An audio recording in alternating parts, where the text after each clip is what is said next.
Hello everyone, welcome to our channel the Education Adda. हम लोग ने क्लास 7 का जो फर्स्ट चैप्टर है उसको कवर कर लिया था। बहुत इंटरेस्टिंग तरीके से हम लोगों ने उस चैप्टर को पढ़ा था। तो फर्स्ट चैप्टर आपका साइंस का कौन सा था? पादपों में पोषण, न्यूट्रिशन इन प्लांट्स। प्लांट्स में जो न्यूट्रिशन आपको मिलता है या प्लांट्स को जो पोषण मिलता है वो कहाँ से मिलता है, और पादप जो होते हैं वो अपना पोषण कैसे बनाते हैं। क्या वो अपना खाना खुद बना लेते हैं या वो दूसरों पर निर्भर करते हैं, ये भी हमने पढ़ा था। क्लियर। बहुत सारी चीज़ें हम लोगों ने पढ़ी थी कि प्रकाश संश्लेषण क्या होता है, फोटोसिंथेसिस क्या होता है, पौधे जो हैं वो प्रकाश संश्लेषण कैसे करते हैं, कार्बन डाइऑक्साइड कहाँ से लेते हैं, नाइट्रोजन कहाँ से लेते हैं, उनके साथ जो बैक्टीरिया हैं वो कैसे काम करते हैं, जो कवक होते हैं वो कैसे काम करते हैं उनके साथ, माइकोराइजा हम लोगों ने, सहजीवी संबंध, परजीवी संबंध, कीटभक्षी पौधे, पीचर प्लांट, इंसेक्टिवोरस, ये सब हम लोगों ने पढ़ा था। तो आई होप कि आपको पहला जो चैप्टर है वो अच्छे से समझ में आया होगा। क्लियर। तो आज हम लोग क्या करने वाले हैं, इन्हीं क्वेश्चंस के अभ्यास के सभी प्रश्नों का क्या है, उत्तर देखने वाले हैं। 7th क्लास में हैं आप, और साइंस का जो फर्स्ट चैप्टर है, चैप्टर पढ़ने के बाद हम उसके क्वेश्चन आंसर सॉल्व करेंगे आज। क्लियर। तो आपकी एक्सरसाइज में आप लोगों ने जो क्वेश्चन आंसर सब देखे ही होंगे, ठीक। तो हम उसका क्या है आंसर देखेंगे। आप ये वीडियो देखने से पहले जो भी आपके क्वेश्चन आंसर हैं आप उसको खुद से ही सॉल्व कर करके देखें। क्लियर। जैसे आपका फिल इन द ब्लैंक्स हो गया, रिक्त स्थान हो गया, आपका मैच द कॉलम हो गए, या आपके ट्रू फॉल्स हो गए। तो आप ऐसा सोचो कि भाई मेरे को तो क्वेश्चन अच्छे से मेरे को चैप्टर अच्छे से समझ में आया है, मुझे अब मुझे क्या करना है, मुझे ये एक्सरसाइज के क्वेश्चंस को सॉल्व करना है। तो आप सबसे पहले क्या कीजिए, उनको अपने आप से सॉल्व करने की कोशिश कीजिए। उसके बाद ये वीडियो देखिए और देखिए कि भाई मैंने जो किया है या मैंने जो आंसर फिल किए हैं वो सही है या नहीं है। सही है ना, तो आपको बड़े मज़े आएंगे, खुशी मिलेगी आपको बहुत ज़्यादा। और अगर गलत है तो कोई प्रॉब्लम नहीं है, आप उसको सही कर लीजिए, चैप्टर को वापस से पढ़िए क्योंकि आपको समझ में नहीं आया होगा चैप्टर, या फिर आपने जो पुरानी वीडियोस हैं उनको नहीं देखा होगा। आप पुरानी वीडियोस को पहले अच्छे से देख लीजिए, उसके बाद ही ये वाले चैप्टर। हाँ, अगर आपने स्कूल में पढ़ा हो वो वाला चैप्टर और आपको बहुत अच्छे से समझ में आया हो तो कोई प्रॉब्लम वाली बात नहीं, बट फिर भी आप वीडियोज़ देखिए तो बहुत अच्छे से आपको समझ में आएगा। और ये वीडियो को लास्ट तक देखना, तो आपको ये जो क्वेश्चन आंसर हैं अच्छे से समझ में आएंगे। आगे भी हम चैप्टर पढ़ेंगे, जब जो भी चीज़ें हम पढ़ने वाले हैं, तो प्लीज़ आप जो वीडियोस है ना उसको आप सीक्वेंस में देखिए तो आपको बहुत समझ में आने वाला है। अदरवाइज़ आपका क्या है, खिचड़ी बन जाएगी दिमाग में कि क्या चल रहा है क्या नहीं चल रहा है, मैडम क्या पढ़ा रही हैं, क्या शुरू कर दिया, हमको कुछ समझ नहीं आ रहा है, तो इसलिए आपको कुछ समझ नहीं आएगा। तो ये सीक्वेंस में चलिए, वीडियोस लेक्चर 1 लेक्चर 2 के हिसाब से डला हुआ है, आप उसको सीक्वेंस में देखिए, प्लेलिस्ट ओपन कीजिए और आप उसको बाय वन बाय मतलब एक के बाद देखिए। ठीक, चलिए अब आज चलते हैं हम लोग अपने क्वेश्चन आंसर्स पे आगे। पादपों में पोषण, पहला जो क्वेश्चन है वो क्या दिया हुआ है आपको कि जीवों को खाद्य की आवश्यकता क्यों होती है। सबसे पहला क्वेश्चन है कि जो भी आपके जीव हैं या जो भी ऑर्गेनिज्म है, ऑर्गेनिज्म क्या होते हैं पहले तो ये बताओ अब आप। ऑर्गेनिज्म यानी कि जीव ऐसे होते हैं जो जिंदा होते हैं, ठीक है। जो मरे हुए हैं उनको हम जीव नहीं बोलते। क्लियर। तो यहाँ पर जो आपके ऑर्गेनिज्म है, ये देखो इंग्लिश में लिखा हुआ है कि why are food items required. तो जो भी जीव होते हैं, जो भी एनिमल्स होते हैं, जो भी जिंदा है, अब एनिमल्स हो गए या फिर प्लांट्स हो गए, ये सब उसमें आएंगे। छोटे छोटे कीड़े मकोड़े हो गए, जो ऐसे जीव हो गए जो हमको दिखाई भी नहीं देते हैं, जो जिनको हम सूक्ष्म जीव बोलते हैं। तो ऐसे भी जिनको हम माइक्रो ऑर्गेनिजम्स बोलते हैं, सारे ही ऐसे ऑर्गेनिजम्स जो इस धरती पर जिंदा है, हम उनको क्या बोलते हैं, जीव बोलते हैं। क्लियर। तो ये क्या होता है कि पूछा जा रहा है कि जीवों को जो खाद्य की आवश्यकता होती है ना, यानी कि फूड जो होता है वो उनको चाहिए ही चाहिए होता है। जितने भी लोग इस धरती पर जिंदा है उनको खाना तो चाहिए, आप कुछ भी कर लीजिए। क्लियर। तो खाना उनको क्यों चाहिए भाई, ऐसा क्या है कि खाना बहुत ज़्यादा ज़रूरी है। तो यहाँ पर आंसर देखो क्या लिखा है कि जीवों को खाद्य की आवश्यकता निम्न कारणों से ज़रूरी होती है। इसके पीछे कुछ ना कुछ क्या है, कुछ कारण है। तो क्या क्या कारण है इसमें का? पहला कारण पढ़िए कि शरीर के विभिन्न भागों के निर्माण एवं वृद्धि के लिए। तो आपका जो शरीर है उसमें बहुत सारे क्या हैं, विभिन्न भाग हैं। जैसे आपका हाथ हो गए, पैर हो गए, आपका ब्रेन हो गया, आपका हार्ट हो गया, किडनी हो गई। तो बहुत सारे आपके शरीर के विभिन्न भाग हैं, उनका क्या करना है, आपको निर्माण करना है। उस निर्माण के लिए बहुत ज़्यादा ज़रूरी है। इसके अलावा उनकी वृद्धि के लिए, उनके डेवलपमेंट के लिए बहुत ज़्यादा ज़रूरी है। तो हम लोग ऐसा बोलते हैं कि नहीं बोलते हैं कि भाई जो बच्चे, बढ़ते बच्चे होते हैं, यानी कि अब आप लोग हैं, तो उनको पोषण की बहुत ज़्यादा ज़रूरत होती है। अब पोषण में क्या क्या आ जाते हैं? कार्बोहाइड्रेट हो गया, प्रोटीन हो गया, विटामिन हो गया, मिनरल्स हो गए, खनिज हो गए, बहुत सारी चीज़ें हो गई। ये सब आपके शरीर के लिए बहुत ज़्यादा ज़रूरी होता है, क्योंकि आपका जो शरीर है उसको क्या करता है, ग्रहण करता है, और उसी से जो चीज़ें काम चल रहा है वो सब चल रहा है। जैसे आपका दिल धड़क रहा है, तो अगर आप उसको अच्छा पोषण देंगे तो अच्छे से काम करेगा। आप उसको बुरा पोषण देंगे तो वो अच्छे से काम नहीं करेगा, रुक जाएगा बीच में। क्लियर? तो इसलिए क्या करता है, विभिन्न भागों का जो निर्माण है ना वो तो हो ही रहा है, इसी के साथ साथ उसका जो वृद्धि होगी उसके लिए भी बहुत ज़्यादा ज़रूरी है। दूसरा बोल रहे हैं कि शरीर के टूट फूट की मरम्मत के लिए। टूट फूट यानी क्या होता है? मान लो कल आप खेल रहे हैं तो आपको कहीं चोट लग गई, क्लियर, आपका हाथ टूट गया, तो वो जल्दी से अगर रिकवर हो जाए तो डॉक्टर आपको बोलेंगे कि अब आप दवाई तो लीजिए, इसी के साथ साथ क्या कीजिए, आप हेल्दी खाना खाइए। क्लियर? आप हेल्दी खाना, सब्जी, रोटी, दाल, चावल अच्छे से खाइए। जंक फूड जैसे हो गया पिज्ज़ा, बर्गर, नूडल्स, ये सब ना खाएं, क्योंकि उसमें आपको ज़्यादा पोषण नहीं मिलेगा। तो ये सब चीज़ें बोला जाता है। टूट फूट अंगों की जो भरपाई की जाती है वो किससे? इन पोषणों से ही की जाती है। क्लियर? अब टूट फूट जैसे कि हाथ टूट गया, इसका मतलब ये नहीं है जैसे कहीं पर कट लग गया, आपको चाकू से कहीं कट गया, तो वो वापस से रिकवर होगा कि नहीं होगा? तो वापस से रिकवर करने के लिए आपको इस पोषण की आवश्यकता होती ही होती है। ठीक है? इसके लिए सबसे ज्यादा इंपॉर्टेंट होता है आपका प्रोटीन। इस प्रोटीन की आपको बहुत ज्यादा जरूरत होती है। नेक्स्ट है आपका विभिन्न शारीरिक कार्यों को करने के लिए ऊर्जा की आपूर्ति हेतु। अब आप बहुत सारे काम करते हैं, आप स्कूल जाते हैं, आप वहाँ खेलते होंगे, स्कूल में भी पढ़ाई करते होंगे, किसी से लड़ते झगड़ते होंगे। अब घर आकर के भी क्या है भाई, आपको बहुत सारे काम करना है, घर आकर के आपको होमवर्क करना है, फिर वापस से खेलने जाना है। तो ये सब जो काम आप कर रहे हैं, तो ये सब काम के लिए आपको ऊर्जा की आवश्यकता होगी, एनर्जी की आवश्यकता होगी। और ये जो एनर्जी है वो आपको कहाँ से मिलेगी? इस खाने से ही मिलेगी। क्लियर? तो पोषण की जो आवश्यकता होती है वो क्या है? ऊर्जा की आपूर्ति हेतु भी होनी चाहिए। नेक्स्ट लिखा हुआ है कि कोशिकाओं के कार्यों को सुचारू रूप से चलाने के लिए। अब कोशिका क्या होती है?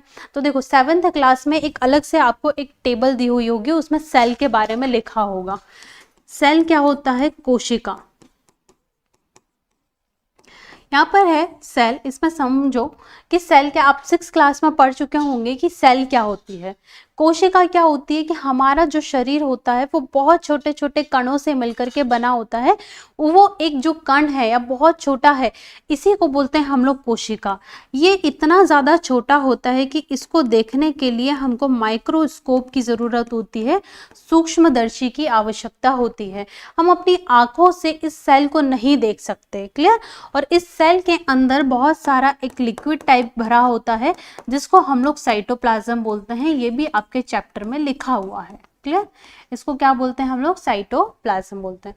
चलो, सेल को और कभी बहुत अच्छे से पढ़ेंगे हम लोग, अलग से एक वीडियो लेकर के आएंगे जिसमें हम लोग सेल को समझेंगे कि कोशिका क्या होता है। अब ये जो कोशिका है ना, ये बहुत सारा काम करती है। ठीक है?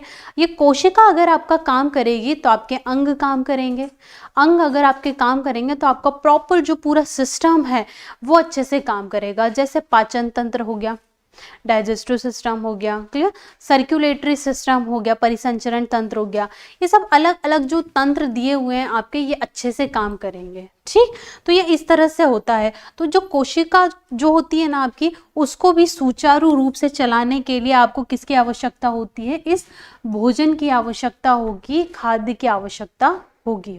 क्लियर? तो इन सब चीज में आप समझना है कि इन सब चीजों के लिए आपको क्या है, जरूरत होती है।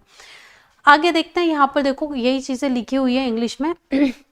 कि the requirements of food items come from the following for the formation and growth of various scooters of the body. ठीक है, वेरियस स्कूटर्स यानी हम बोल सकते हैं कि various parts of the body, various parts of the body या various organs of the body भी हम यहाँ पर लिख सकते हैं। तो हमारे जो शरीर के कुछ अंग हैं उनका फॉर्मेशन और उनकी ग्रोथ के लिए बहुत ज़्यादा ज़रूरी होता है food. To cut the body into pieces, ये अलग है कुछ भी। यहाँ पर क्या लिखा हुआ है कि हमारे शरीर के टूट फूट की मरम्मत के लिए, तो हम यहाँ पर लिख सकते हैं कि to prepare to recover the body. ठीक है, इसको हम लिख सकते हैं कि टू रिकवर द बॉडी, ये लिख सकते हैं। या हम लिख सकते हैं कि to regenerate the body parts, तो हमारे बॉडी के जो ऑर्गन्स हैं उनका वापस से रिकवर करने के लिए क्या होता है, ये ज़रूरी होता है। Performing various physical functions to supply energy, हम लोग जो फिजिकल एनर्जी फिजिकल फंक्शंस करते हैं, जैसे हम लोग खेल रहे हैं, कूद रहे हैं, ये सब काम करने के लिए हमको आवश्यकता होती है किसकी, ऊर्जा की। उसके लिए आपका जो फूड है बहुत ज़्यादा ज़रूरी है। नेक्स्ट है to make selling work smoothly, यहाँ पर लिखा है कि टू मेक वर्क स्मूथली, या हम बोल सकते हैं कि सेल वर्क। ठीक है, जो भी हमारी कोशिका है वो इजीली अपना काम कर ले, उसके लिए बहुत ज़्यादा क्या होता है, ज़रूरी होता है। क्लियर है इतनी चीज़ें? चलो नेक्स्ट क्वेश्चन पे चलते हैं। नेक्स्ट क्वेश्चन है यहाँ पर कि परजीवी और मृतजीवी में क्या अंतर है, या उनका अंतर जो है वो स्पष्ट कीजिए। अब देखो, परजीवी और मृतजीवी में आपको पता है कि नहीं पता अच्छे से, हम लोग जब चैप्टर पढ़ रहे थे तो हमने पढ़ा था कि जो आपके परजीवी होते हैं वो ऐसे पौधे होते हैं जो प्रकाश संश्लेषण नहीं करते। क्लियर? और वो क्या करते हैं, दूसरे पौधों पर निर्भर करते हैं, इसलिए उन्हें हम लोग परजीवी पौधे बोलते हैं। मृतजीवी क्या होते हैं, तो मृतजीवी ऐसे पौधे होते हैं जो मरे हुए सड़े गले चीजों पर क्या करते हैं, खाने के लिए निर्भर करते हैं। ठीक है, तो बस यही चीजें हम लोगों को इसके अंदर लिखना है। तो यहाँ पर लिखा हुआ है कि परजीवी एवं मृतजीवी में निम्नलिखित अंतर है। पहले पढ़ते हैं हम लोग परजीवी। ऐसे जीव अन्य जीवों के शरीर से पोषक तत्वों को चूसते हैं और उन्हें हानि पहुंचाते हैं। ठीक है, तो जिस पौधे पर ये निर्भर करेंगे उसका खाना ये ले लेंगे, तो उनको क्या कर रहे हैं, ये लोग हानि पहुंचा रहे हैं, उनके लिए ये लॉस कर रहे हैं। सामान्य रूप से ये जीव परपोषी के शरीर के ऊपर या अंदर रहते हैं, जैसे कि अमरबेल। तो हम लोगों ने देखा था कि मान लो सपोज कि यहाँ पर अगर एक पौधा है, ठीक है, ये एक पौधा है, अब इसके ऊपर क्या है, एक दूसरा पौधा आ जाएगा। दूसरा पौधा हम लोग यहाँ पर ये ले लेते हैं, तो ये पौधा इस तरह से क्या हो जाएगा, इसके ऊपर इस तरह से बिछ जाएगा। ठीक है, अब ये वाला जो पौधा खाना बनाएगा, ये क्या बनाएगा, जो फूड बनाएगा, इस फूड को ये जो ब्लू वाला पौधा है वो ले लेगा। ठीक है, तो ये या तो ये इस शरीर के, माने ये जो रेड वाला प्लांट है इसके ऊपर ये रहेगा, या फिर ये इसके अंदर रहेगा। ठीक है, तो उसको पौधे को हम लोग, या उस पौधे को हम क्या बोलते हैं, परपोषी बोलते हैं। ठीक है, इंग्लिश में इसको कहा जाता है होस्ट प्लांट। तो ये क्या होता है, होस्ट प्लांट की बॉडी पर रहते हैं या बॉडी के अंदर रहते हैं। ऐसे प्लांट होस्ट प्लांट कहलाते हैं जिससे पोषण ले लिया जाता है, और ऐसे प्लांट जो पोषण ले रहे हैं उनको हम क्या बोलते हैं, परजीवी बोलते हैं, या हम इनको पैरासाइट बोलेंगे। ठीक है, तो परजीवी समझ में आया। परजीवी ऐसे पौधे होते हैं, ऐसे जीवों के शरीर से पोषक तत्वों को चूसते हैं और उन्हें क्या करते हैं, ये हानि पहुंचाते हैं। क्लियर इतनी चीजें? अब परजीवी जो होते हैं वो पौधे भी हो सकते हैं, और परजीवी क्या होते हैं, एनिमल्स भी हो सकते हैं वो। लेकिन यहाँ पर एक एग्जाम्पल दिया गया है अमरबेल। तो अमरबेल को इंग्लिश में क्या बोलते हैं हम लोग, कस्कूटा। ठीक है, ये बहुत फेमस एग्जाम्पल है। ये कस्कूटा या अमरबेल जो होता है, ये एक तरह का कैसा पौधा है, परजीवी पौधा है, एक तरह का पैरासिटिक प्लांट है। ठीक है, नेक्स्ट देखते हैं हम लोग मृतजीवी। यहाँ पर लिखा हुआ देखो भैया, such organism suck nutrients from the bodies of other organisms and harm them, और उनको क्या पहुंचाते हैं, हानि पहुंचाते हैं। Normally these organisms live on और inside the host body, example अमरबेल। ठीक है, चलो आगे चलते हैं हम लोग। नेक्स्ट क्वेश्चन, नेक्स्ट मृतजीवी। अब इसको समझते हैं मृतजीवी क्या होता है। तो वही लिखा हुआ है कि ऐसे जीव मृत एवं सड़े गले पदार्थों के ऊपर उगते हैं। ठीक है, जैसे जो चीज अगर सड़ गई है ना या खराब हो गई है उसके ऊपर ये उगेंगे। तो हम लोगों ने इसमें सबसे अच्छा एग्जाम्पल क्या पढ़ा था, फंगस या कवक, यही पढ़ा था। तो इसी का यही एग्जाम्पल है। देखो, मृतजीवी सड़े गले पदार्थों के ऊपर पाचक रस का एक स्त्राव करते हैं, एक टाइप का जूस होता है ना, वो रिलीज करते हैं वो वहां पर, और आवश्यक पोषक तत्व पदार्थों का अवशोषण करते हैं। क्या करते हैं ये, देखो यहाँ पर समझना, ये क्या है, एक कोई भी चीज है, ऑब्जेक्ट, खाने की चीज है मान लो। अब ये क्या हो गया है, ये धीरे धीरे खराब होना शुरू हो गई है। ठीक है, बहुत ज्यादा, मतलब अब ये धीरे धीरे खराब हो रही है, यानी कि इसकी जो सेल्स है वो मर रही हैं। तो मरा हुए या सड़े गले इस टाइप से ये सड़ने या गलने लगी है। अब इनके ऊपर क्या आ जाएंगे, छोटे छोटे जीव आ जाएंगे। ठीक है, छोटे छोटे से ऐसे जीव टाइप के आपको यहाँ पर दिखने लग जाएंगे। ये जीव दिखना है आपको। अब ये क्या करेंगे, एक तरह का रस छोड़ेंगे यहाँ पर। ठीक है, एक तरह का जूस रिलीज करेंगे। क्या जूस रिलीज करेंगे, तो उससे क्या होता है ना, ये वाला जो पार्ट है, ये क्या हो जाएगा, छोटे छोटे भागों में टूटने लगेगा। ठीक है, अब जो भी चीज है, जैसे ये इतनी बड़ी चीज है ना, तो अब ये क्या हो जाएगी, ऐसे ऐसे ऐसे छोटे छोटे भागों में क्या हो जाएगी, टूट जाएगी। ठीक है, अब ये जैसे ही टूट जाती है वैसे ही ये इसका क्या कर लेते हैं, अवशोषण कर लेंगे, इसको ये एब्जॉर्ब कर लेंगे। क्लियर, तो बस वही बोल रहे हैं कि सड़े गले पदार्थों के ऊपर पाचक रस का स्त्राव करते हैं और आवश्यक पोषक पदार्थों का क्या करते हैं, ये अवशोषण कर लेते हैं। आवश्यक पोषक पदार्थ जैसे carbohydrate, protein, fat, vitamin, minerals, किसी का भी क्या करेंगे, ये अवशोषण कर लेंगे। क्लियर, इसका उदाहरण है सबसे अच्छा मशरूम। मशरूम देखा है आपने, हमेशा गंदी जगह पर ही उगते हैं वो। कहीं पर अगर कोई चीज सड़ रही है तो वहां पर क्या हो जाएगा, ये उग जाएगी। उसी का एग्जाम्पल है मशरूम। सैप्रोफाइट्स बोलते हैं हम किसको, मृत जीव को इंग्लिश में। Such organisms grow on dead and decaying substance. Dead यानी मरे हुए और डीकेइंग यानी सड़े गले। सैप्रोफाइट सीक्रेट डाइजेस्टिव जूस, एक तरह का पाचक रस रिलीज करते हैं on decaying matter and absorb essential nutrients, और इंपॉर्टेंट न्यूट्रिएंट्स को क्या करते हैं, ये एब्जॉर्ब कर लेते हैं। एग्जाम्पल मशरूम, बहुत अच्छा एग्जाम्पल है मशरूम। अब हम सिर्फ मशरूम को नहीं ले सकते हैं, हम लोग यहाँ पर एग्जाम्पल में पूरे फंगस को लिख सकते हैं। सारे ही जितने भी फंगस होते हैं वो सब कैसे होते हैं, सैप्रोफिटिक होते हैं या मृतजीवी होते हैं। ठीक है, चलो आगे चलते हैं हम लोग नेक्स्ट क्वेश्चन पर। नेक्स्ट क्वेश्चन है आपका, आप पत्ती में मंड यानी कि स्टार्च की उपस्थिति का परीक्षण कैसे करेंगे। आपको क्या करना है, अब आपकी जो भी एक लैब मैनुअल अगर होगी, या आप अगर लैब में जाते हैं स्कूल में, तो आपको क्या है, एक कुछ ना कुछ एक्सपेरिमेंट करवाते होंगे वहां पर।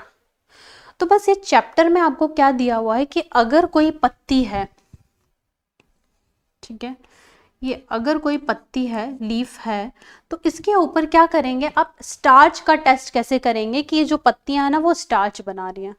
अब ये बताओ कि पहले तो कि हम स्टार्च का जो टेस्ट है वो क्यों करेंगे और कैसे करेंगे हम लोग। कैसे तो आगे पढ़ लेंगे हम लोग, स्टार्च का टेस्ट हम क्यों करेंगे। तो एक बात समझो, हम लोगों ने पढ़ा था कि कोई भी पौधा होता है या कोई भी छोटा सा अगर पौधा है तो ये क्या करता है, ये सूर्य से प्रकाश लेकर के क्या करता है, यहाँ पर ये प्रकाश संश्लेषण करता है।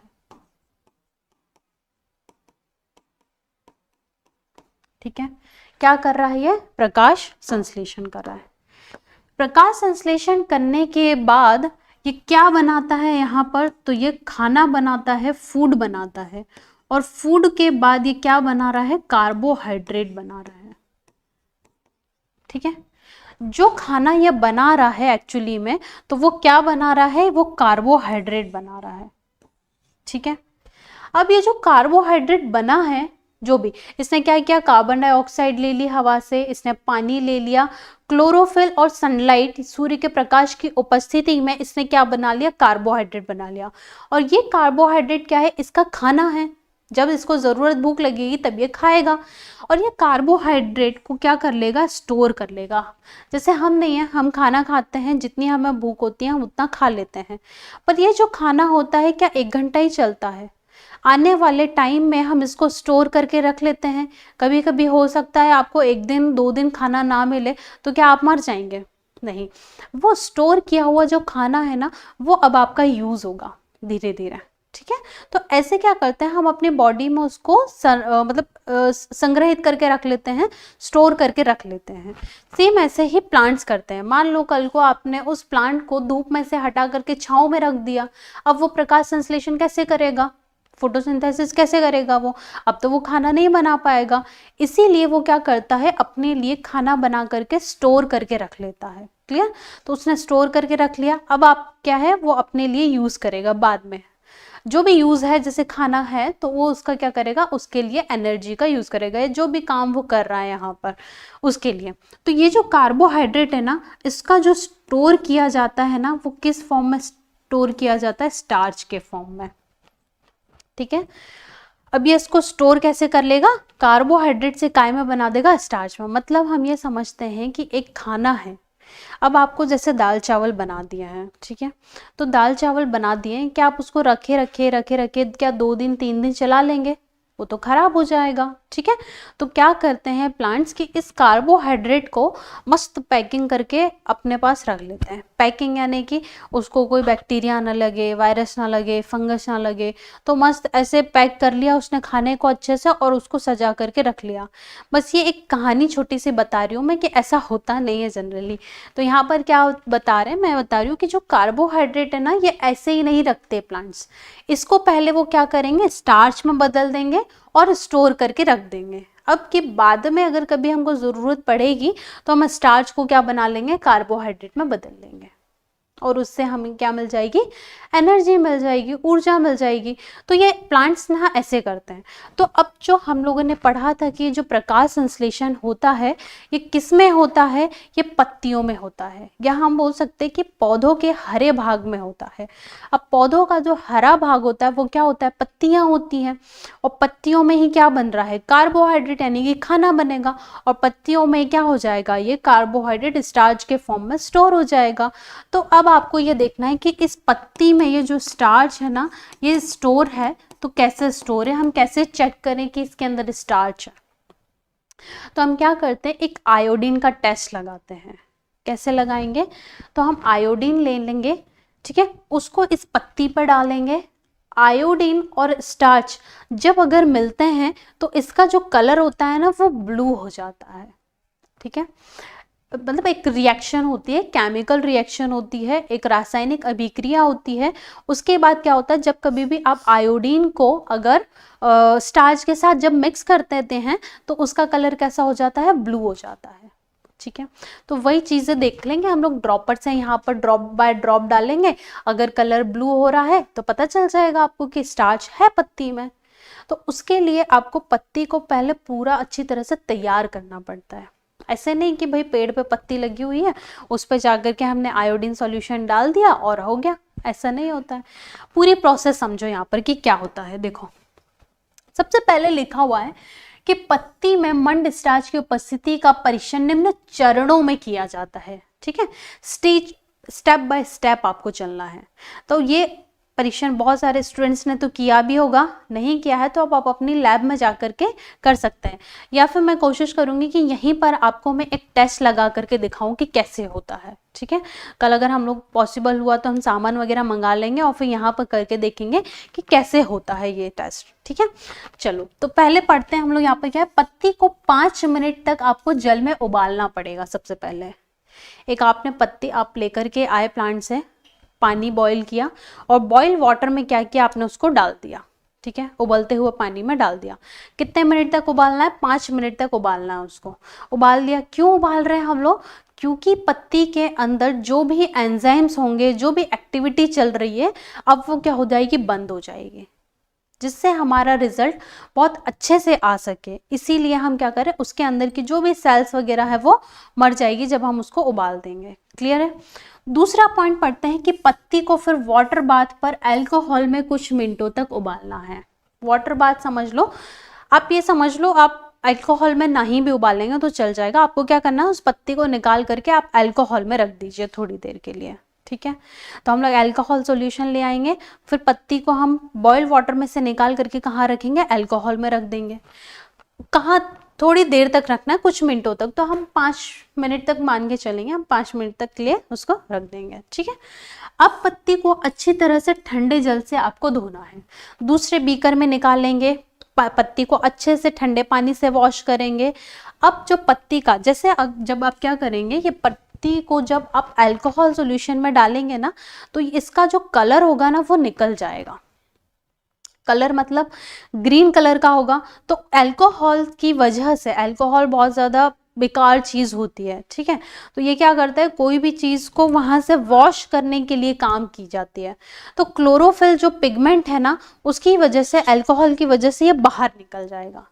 अब जो पत्ती होगी ना वो क्या हो जाएगी, डीकलराइज हो जाएगी। क्या हो जाएगी, डीकलराइज, यानी कि इसमें कोई कलर नहीं रह जाएगा। तो ग्रीन कलर की होगी ना, तो ऑलमोस्ट आपको वाइट कलर की या बहुत ही ज़्यादा लाइट ग्रीन कलर की दिखाई देगी। तो जो ग्रीन कलर था वो ग्रीन कलर अब इससे हट जाएगा। तो जो डीकलराइज आपकी जो पत्ती बची है, फिर उसको आप क्या करेंगे, इस ठंडे पानी से धोएंगे। अब क्या करेंगे, पत्ती पर आयोडीन की कुछ बूंदे डालेंगे। एक आयोडीन सॉल्यूशन आता है मार्केट में, वो क्या करेंगे, आप आयोडीन सॉल्यूशन को ऐसे ड्रॉपर की मदद से पत्ती के ऊपर डाल देंगे।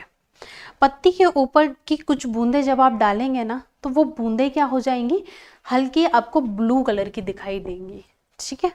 तो जैसे ये ब्लू कलर आना शुरू हो जाएगा, अब आप यहाँ पर बता सकते हैं कि पत्तियों में क्या पाया जाता है, स्टार्च पाया जाता है। क्यों, क्योंकि आयोडीन और स्टार्च जब मिलते हैं तो ये कौन सा कलर देते हैं, ब्लू कलर देते हैं। इस तरह से हम क्या कर सकते हैं, एक सॉल्यूशन बना या हम एक टेस्ट लगा सकते हैं। इसको हम बोलते हैं स्टार्च टेस्ट ऑन लीव्स, ठीक है।